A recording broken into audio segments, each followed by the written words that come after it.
everybody could know what we're doing up there, and so Council President can let everybody know ASAP up front how the meeting should go. And I had a brief conversation with Leanne, and I think Mr. Anderson has already addressed some of the thoughts that I had going forward. Can we get started? Yes. I'm sorry. So before we get started, I just wanted to do that for those that all came that thought we were going to specifically talk about the bill, which we are not. John, would you go ahead and start introduction, please? Thank Are we you. ready to go? Yes. Okay. John Christman, the at-large group 2.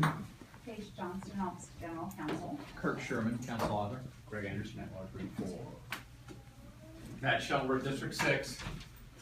A.G. Garski, Foreign Policy. David Chapman, Daily Record. Audrey Brayman, aide. Leanne Craig, ECA Greg Anderson. Raymond Johnson, Biblical Concepts Ministries. Lindsay Kilbright, WJCT. Jessica Baker, Mayor's Office. Ron Episcopo, Residence, Riverside. Man Jones. Jimmy Midget, I'm a lawyer. Great. Thanks you all for coming. So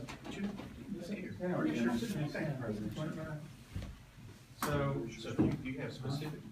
yes, briefly. So, Mr. President, I understand you already started on the format on how you do it, so if you would go ahead and tell me where you are and see if there's any changes or any other thoughts that we might have in the meeting. Most of you are familiar with the process that we've laid out, which is to create a committee of the whole to handle the HRO legislation, any of the current bills, and if there is another bill, we would handle it in the same meeting. And so we've pulled that out of the normal course of the council work because we saw what happened in 2012 and wanted to make sure we kind of separated it. So there are 3 meetings scheduled. Those have all been, I've sent out, I think, emails, and those are all known now. That's the afternoon of February 4th, February 18th, with the final meeting on March the 3rd.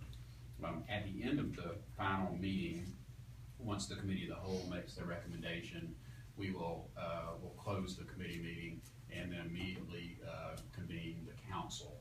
And so we're hoping that that would allow us to finish it on March the 3rd.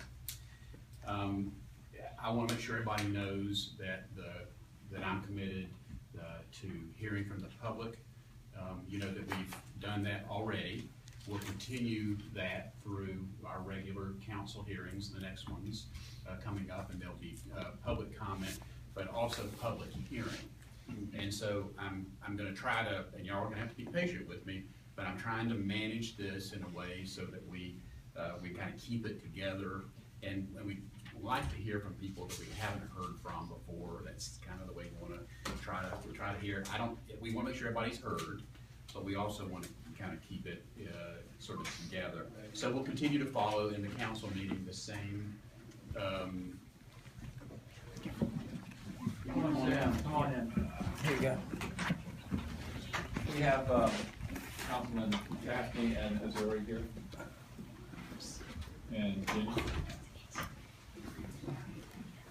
You want to keep going? Go ahead. So, sure.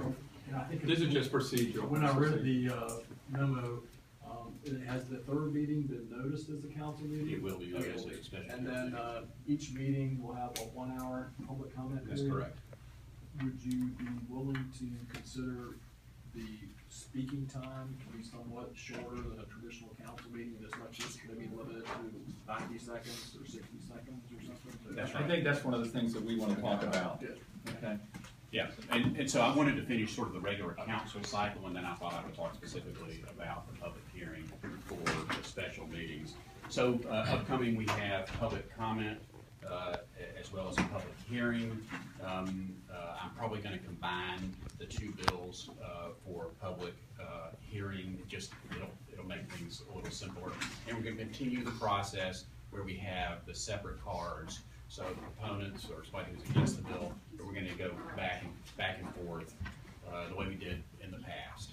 So frankly, I thought for the vast majority of that meeting that everybody was very civil, and I'm going to continue to be very thankful for that. So that's kind of the plan. Then we'll have one more council meeting, and then we'll start into this special meeting. So there will be plenty of time for public comment. That's the way we structure this, so that we have plenty of time. So let's talk about the committee of the whole process. As council president, I'm able to move legislation directly into the committee of the whole. I have done that. And so the 3 dates have already been established. The plan is to go for 3 hours for each one of those meetings. They'll be structured. The meetings will be structured. And each meeting will have 1 hour of public comment. For the first 2 meetings, it'll probably be at the end of the meeting, so from 5 till 6. The reason I'm doing that is make sure that people need to get here from work, that they can get here from work. So we do it from 5 till 6, but we're gonna cut it off at 6. And so what Councilman Creston brings up is this point of what if we have a full house, how can you hear everybody? We're probably gonna have to really manage that, and we probably will limit the comments to a shorter period of time to accommodate that. But we're gonna use the same scheme we did before, which is we're gonna have one, this time we've gone through, we're gonna actually have different colored cards. So, because Red and green?